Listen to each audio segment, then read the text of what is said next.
हर कहानी का एक अंत होता है, लेकिन कुछ कहानियां अंत के बाद शुरू होती हैं। ये है रोशन हॉरर स्टोरी, जहां डर सिर्फ सुनाई नहीं देता, महसूस भी होता है। सब्सक्राइब करें और हिम्मत बांध लें। रात के ठीक 2:15 बजे थे। बाहर बारिश ऐसे बरस रही थी जैसे आसमान आज पूरी दुनिया को डुबोने की कसम खाकर बैठा हो। ट्रक के वाइपर पूरी ताकत से चल रहे थे, लेकिन उस मूसलाधार बारिश के आगे उनकी रफ्तार भी बेबस लग रही थी। बलविंदर ने स्टीयरिंग व्हील पर अपनी पकड़ मजबूत की।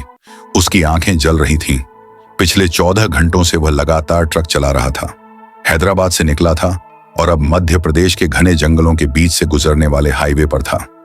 ट्रक का नंबर था MP 09HG 6660।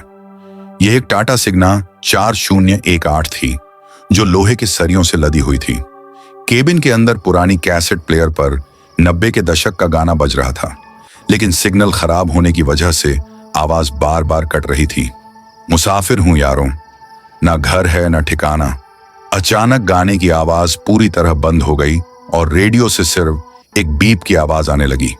बलविंदर ने झल्लाहट में रेडियो बंद कर दिया। अब केबिन में सिर्फ इंजन की और छत पर गिरती बारिश का शोर था। उसने साइड वाली सीट पर रखे थर्मस को उठाया। चाय ठंडी हो चुकी थी, बिल्कुल बर्फ जैसी। उसने एक घूंट भरा और चेहरा सिकोड़ लिया। लानत है, वो बड़बड़ाया। अगले ढाबे पर रुकना ही पड़ेगा, वरना नींद मुझे खाई में उतार देगी। लेकिन बलविंदर जानता था कि अगला ढाबा कम से कम 40 किलोमीटर दूर था, और जिस रास्ते पर वह था, काला घाटी का इलाका, वहां रात को रुकना मौत को दावत देने जैसा था। ड्राइवरों के बीच किस्से मशहूर थे। कहते थे कि काला घाटी में रात के 3 बजे के बाद गाड़ी रोकना मना है। अगर टायर फट जाए तो रिम पर गाड़ी चला लो, लेकिन रुको मत। बलविंदर इन सब बातों को वहम मानता था। 20 साल का तजुर्बा था उसका। उसने देश का कोना कोना छाना था। भूत प्रेत से ज्यादा उसे लुटेरों का डर रहता था। तभी हेडलाइट की रोशनी ने कुछ ऐसा दिखाया जिससे बलविंदर का दिल एक पल के लिए धड़कना भूल गया। सड़क के ठीक बीचों बीच बारिश में भीगता हुआ एक आदमी खड़ा था। बलविंदर ने जोर से ब्रेक मारा। बलविंदर इन सब बातों को वहम मानता था। 20 साल का तजुर्बा था उसका। उसने देश का कोना कोना छाना था। भूत प्रेत से ज्यादा उसे लुटेरों का डर रहता था। तभी हेडलाइट की रोशनी ने कुछ ऐसा दिखाया जिससे बलविंदर का दिल एक पल के लिए धड़कना भूल गया। सड़क के ठीक बीचों बीच बारिश में भीगता हुआ एक आदमी खड़ा था। बलविंदर ने जोर से ब्रेक मारा। उसने हेडलाइट की तेज रोशनी में सामने देखा। वह आदमी अभी भी वहीं खड़ा था। उसने अपनी जगह से 1 इंच भी हिलने की कोशिश नहीं की थी। उसने काले रंग का बरसाती कोट पहना हुआ था, जिसका हुड उसके चेहरे को ढके हुए था। पागल है क्या साले? बलविंदर ने खिड़की का शीशा नीचे किया और चिल्लाया। मरना है तो ट्रेन के नीचे जा, मेरे ट्रक के नीचे क्यों आ रहा है? बारिश की बौछार सीधे बलविंदर के मुंह पर लगी। उस आदमी ने कोई जवाब नहीं दिया। उसने धीरे से अपना हाथ उठाया और आगे के रास्ते की तरफ इशारा किया, सीधा घने अंधेरे की तरफ। बलविंदर को अजीब सी सिहरन महसूस हुई। उसने देखा कि उस आदमी के पैर हवा में नहीं थे, जमीन पर ही थे। लेकिन कुछ तो गलत था। उस आदमी के कोट से पानी नहीं टपक रहा था। इतनी तेज बारिश में भी वह आदमी सूखा लग रहा था। हट जा सामने से, बलविंदर ने हॉर्न बजाया। हॉर्न की आवाज गूंजी और जैसे ही पलक झपकी, वह आदमी गायब था।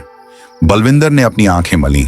सामने खाली सड़क थी, सिर्फ बारिश और अंधेरा। नींद का झोंका, उसने खुद को समझाया। ज्यादा थकान हो गई है बलविंदर पाची, अब दिमाग खेल खेल रहा है। उसने गियर बदला और ट्रक को धीरे धीरे आगे बढ़ाया। लेकिन जैसे ही ट्रक उस जगह से गुजरा जहां वह आदमी खड़ा था, केबिन का तापमान अचानक गिर गया। इतनी ठंड कि बलविंदर के मुंह से भाप निकलने लगी। उसने हीटर चेक किया। हीटर फुल पर था, लेकिन हवा ऐसे आ रही थी जैसे सीधे फ्रीजर से निकल रही हो। तभी उसकी नजर रियर व्यू मिरर पर पड़ी। उसका खून जम गया। वह आदमी, काले रेनकोट वाला वह आदमी, अब सड़क पर नहीं था। वह ट्रक के पीछे लोहे की सरियों के ऊपर बैठा था। बलविंदर ने झटके से ब्रेक मारने का सोचा, लेकिन फिर उसे अपने उस्ताद की बात याद आ गई। बेटा, अगर कभी लगे कि गाड़ी में कोई और भी है जो तुझे नहीं दिख रहा, या शीशे में कुछ ऐसा दिखे जो होना नहीं चाहिए, तो ब्रेक मत मारना, रेस देना, उसे गिराने की कोशिश मत करना, बस उसे अपनी मंजिल तक मत पहुंचने देना। बलविंदर ने एक्सीलेटर पर पैर जमा दिया। ट्रक 60 से 80 की रफ्तार पकड़ने लगा। अचानक केबिन के पीछे वाले शीशे पर, जो ड्राइवर की सीट के ठीक पीछे होता है, एक जोरदार आवाज आई, जैसे किसी ने पूरी ताकत से हथेली मारी हो। बलविंदर की चीख निकलते निकलते रह गई। उसने हिम्मत करके पीछे मुड़कर देखा। केबिन के अंदर सब सामान्य था, लेकिन पीछे की छोटी खिड़की पर बाहर की तरफ से 2 हाथों के निशान छप रहे थे। हाथ नहीं, पंजे। वे इंसान के हाथ से कहीं ज्यादा बड़े थे। उंगलियां लंबी और टेढ़ी मेढ़ी थीं और उन निशानों से खून रिस रहा था। वाहे गुरु, वाहे गुरु। बलविंदर का गला सूख गया। वह हनुमान चालीसा याद करने की कोशिश करने लगा, लेकिन डर के मारे उसके दिमाग ने काम करना बंद कर दिया था। ट्रक अब 90 की स्पीड पर था। घाट का रास्ता था, खतरनाक मोड़ थे। इतनी स्पीड पर ट्रक चलाना आत्महत्या थी, लेकिन रुकना मतलब कत्ल होना था। तभी उसके बगल वाली खाली सीट, क्लीनर की सीट पर एक आवाज आई। एक गीली भारी सी आवाज, जैसे कोई कीचड़ में चल रहा हो। बलविंदर ने कनखियों से देखा। सीट गीली हो रही थी। पानी का एक धब्बा सीट के कुशन पर अपने आप बड़ा होता जा रहा था। और फिर एक धीमी फुसफुसाती हुई आवाज उसके ठीक कान के पास आई। तेज और तेज चलाओ बलविंदर। बलविंदर का पूरा शरीर कांप गया। यह आवाज किसी इंसान की नहीं थी। यह आवाज ऐसी थी जैसे सूखे पत्तों को कुचला जा रहा हो। कौन है तू? बलविंदर चिल्लाया। उसकी आवाज फटी हुई थी। क्या चाहिए तुझे? मुझे घर जाना है। आवाज फिर आई। मुझे वहीं छोड़ दो जहां से उठाया था। मैंने किसी को नहीं उठाया। बलविंदर रोने जैसा हो गया। मैं तो रुका ही नहीं। तुम रुके थे 1998 में इसी मोड़ पर। यह सुनते ही बलविंदर के दिमाग में एक बिजली सी कौंधी। 1998, 25 साल पहले। उस वक्त बलविंदर नया नया ड्राइवर बना था। जवानी का जोश था। इसी काला घाटी में एक रात उसने शराब पी रखी थी। बारिश ऐसी ही थी। एक औरत सड़क पार कर रही थी और उसे बचाने के चक्कर में उसने ट्रक नहीं मोड़ा था। उसे लगा था वह कोई जानवर है। ट्रक के पहिए के नीचे कुछ आने की आवाज आई थी, लेकिन डर के मारे वह रुका नहीं था। वह भाग गया था। क्या यह वही है? नहीं, वह हादसा था। बलविंदर चीखा। मुझे माफ कर दो, वह एक हादसा था। अचानक स्टीयरिंग व्हील अपने आप घूमने लगा। बलविंदर के हाथों की पकड़ छूट गई। ट्रक अब उसके कंट्रोल में नहीं था। ट्रक अपने आप दाईं तरफ मुड़ गया, सीधे खाई की तरफ। नहीं, नहीं। बलविंदर ने ब्रेक पर दोनों पैर जमा दिए, लेकिन ब्रेक पैडल पत्थर जैसा सख्त हो गया था। वह हिल भी नहीं रहा था। ट्रक रेलिंग तोड़ता हुआ हवा में झूल गया। उस पल जब ट्रक हवा में था और नीचे गहरी खाई थी, समय जैसे थम गया। बलविंदर ने अपनी बगल वाली सीट पर देखा। अब वहां कोई अदृश्य शक्ति नहीं थी। वहां एक लाश बैठी थी, पूरी तरह कुचली हुई, खून से लथपथ। उसकी खोपड़ी एक तरफ से पिचकी हुई थी, लेकिन उसकी वह एक आंख सीधे बलविंदर को घूर रही थी। उस लाश ने मुस्कुराते हुए कहा, हम घर पहुंच गए बलविंदर। अगली सुबह 10 बजे बारिश रुक चुकी थी। सूरज निकल आया था, लेकिन काला घाटी में कोहरा छाया हुआ था। पुलिस की जीप और क्रेन खाई के किनारे खड़ी थी। इंस्पेक्टर राठी ने अपनी कैप ठीक की और नीचे खाई में गिरे ट्रक के मलबे को देखा। ट्रक पूरी तरह चकनाचूर हो चुका था। लोहे की सरियों ने ड्राइवर के केबिन को छेद दिया था।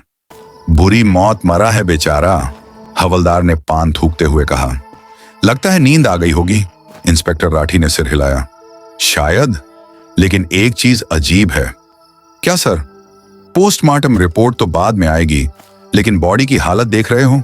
ड्राइवर की गर्दन पर उंगलियों के निशान हैं, जैसे मरने से पहले किसी ने उसका गला घोंटा हो।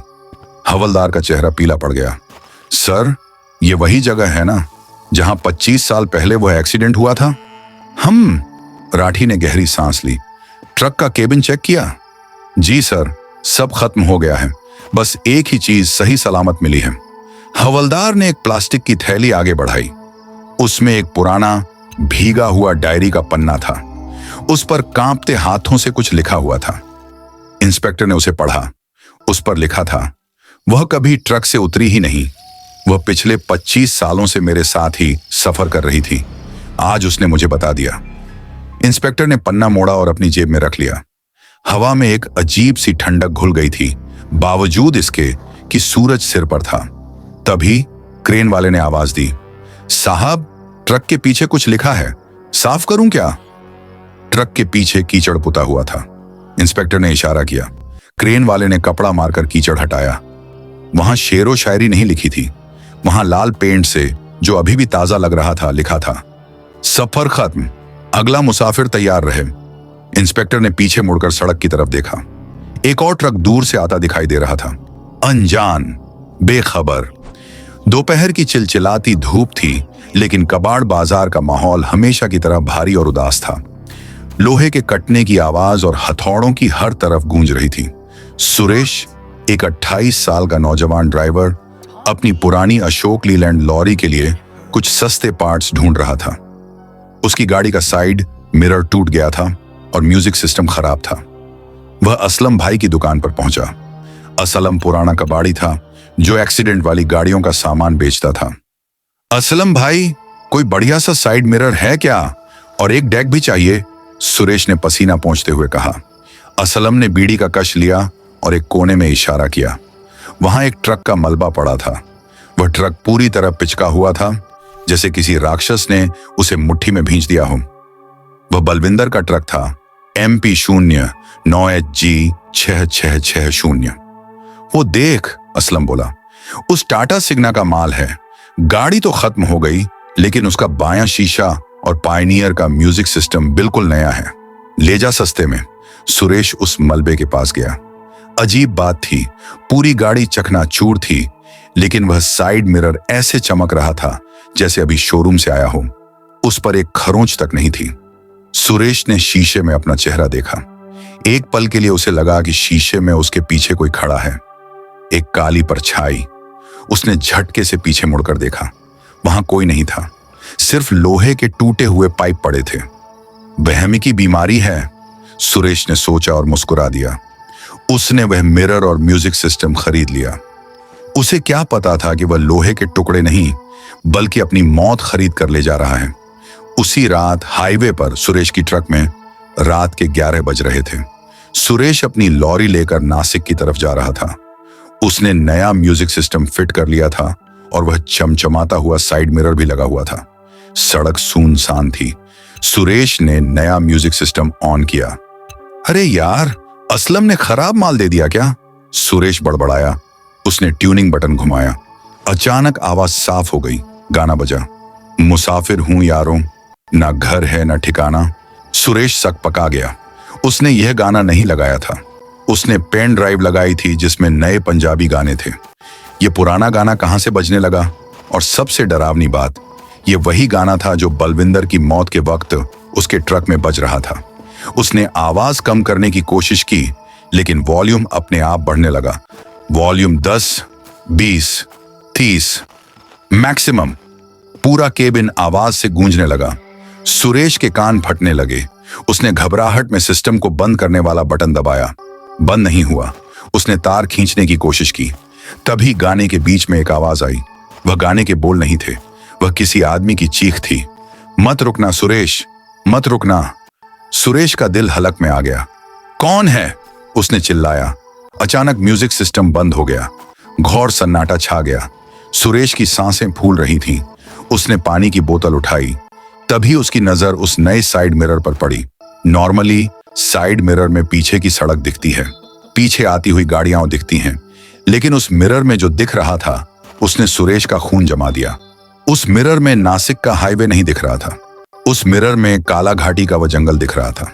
बारिश हो रही थी और पीछे सड़क पर एक काला रेनकोट पहने आदमी ट्रक के पीछे दौड़ रहा था। सुरेश ने अपनी असली खिड़की से बाहर देखा। बाहर सूखा मौसम था, आसमान में चांद था।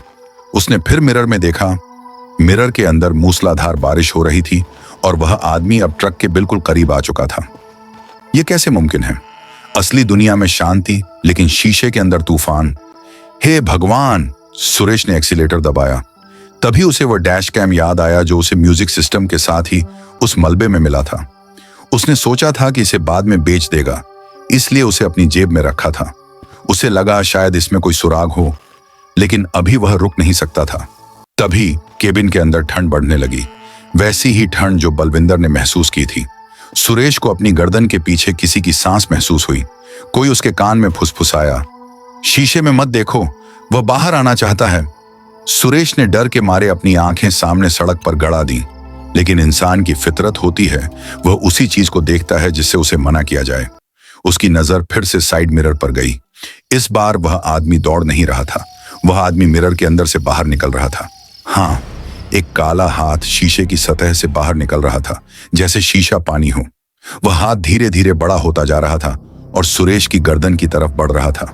नहीं, सुरेश चीखा। उसने अपने पास रखा लोहे का पाना उठाया और पूरी ताकत से साइड मिरर पर दे मारा। कांच नहीं टूटा।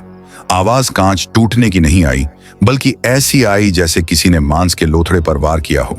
मिरर से खून की एक धार निकली और ट्रक के दरवाजे पर बहने लगी। अब वह काला हाथ पूरा बाहर आ चुका था। उसने सुरेश का कॉलर पकड़ लिया और उसे खिड़की की तरफ खींचने लगा। चलती ट्रक में ट्रक 80 की स्पीड पर लहराने लगा। सुरेश स्टीयरिंग छोड़ने ही वाला था कि तभी म्यूजिक सिस्टम फिर से ऑन हुआ। इस बार गाना नहीं था, इस बार बलविंदर की आवाज थी, वही रिकॉर्डिंग जो उस टूटे हुए ट्रक की आत्मा में बस गई थी। ब्रेक मार सुरेश, उसे गिरा दे, रेस मत दे। यह बलविंदर की आत्मा थी जो शायद सुरेश को बचाने की कोशिश कर रही थी, या शायद उसे भी अपने साथ ले जाना चाहती थी। सुरेश कंफ्यूज हो गया। बलविंदर कह रहा था ब्रेक मारो, जबकि लेजेंड्स कहते थे रुकना मत। उस काले हाथ ने सुरेश का गला दबाना शुरू कर दिया। उसकी आंखों के सामने अंधेरा छाने लगा। जय बजरंग बली। सुरेश ने अपनी आखिरी ताकत बटोरी। उसने देखा कि आगे एक नदी का पुल आ रहा है। उसने स्टीयरिंग को विपरीत दिशा में नहीं मोड़ा। उसने एक्सीलेटर छोड़ा और पूरी ताकत से ब्रेक दबा दिया। ट्रक के पहिए जाम हो गए। ट्रक सड़क पर घिसटता हुआ घूमा और डिवाइडर से टकराकर रुक गया। झटके की वजह से सुरेश का सिर डैशबोर्ड से टकराया। उसका माथा फट गया, खून बहने लगा। लेकिन वह झटका इतना तेज था कि वह काला साया जो उसे पकड़े हुए था, उसकी पकड़ ढीली पड़ गई। सुरेश ने अधखुली आंखों से देखा। वह काला हाथ वापस मिरर के अंदर खींचता जा रहा था, जैसे कोई उसे अंदर से खींच रहा हो। और मिरर के अंदर से एक डरावनी चीख आई, एक अमानवीय गुर्राहट। फिर साइड मिरर अपने आप चकनाचूर हो गया, हजारों टुकड़ों में बिखर गया। सुरेश हांफता हुआ सीट पर पड़ा रहा। केबिन में अब सन्नाटा था। म्यूजिक सिस्टम से धुआं निकल रहा था। 1 घंटे बाद पुलिस पेट्रोलिंग। पुलिस वालों ने सुरेश को बाहर निकाला। वह जिंदा था, लेकिन सदमे में था। इंस्पेक्टर ने ट्रक की हालत देखी। किस्मत वाला है भाई तू, डिवाइडर ने बचा लिया। सुरेश कुछ बोल नहीं पा रहा था। वह बस उस टूटे हुए साइड मिरर की तरफ इशारा कर रहा था। इंस्पेक्टर ने टॉर्च मारकर देखा। जहां साइड मिरर लगा था, वहां लोहे की बॉडी पर जलने के निशान थे, ऐसे निशान जैसे किसी ने वहां तेजाब डाला हो। और म्यूजिक सिस्टम पूरी तरह पिघल चुका था। उसके अंदर से एक SD कार्ड आधा जला हुआ मिला। 1 हफ्ते बाद फॉरेंसिक लैब टेक्नीशियन उस आधे जले हुए SD कार्ड को रिकवर करने की कोशिश कर रहा था। काफी मशक्कत के बाद एक वीडियो फाइल प्ले हुई। यह वीडियो सुरेश के ट्रक का नहीं, बल्कि बलविंदर के पुराने ट्रक का था। वीडियो में बलविंदर गाड़ी चला रहा है। अचानक वह साइड मिरर में देखता है और डर जाता है। लेकिन वीडियो में जो दिखा, उसने टेक्नीशियन की रूह कंपा दी।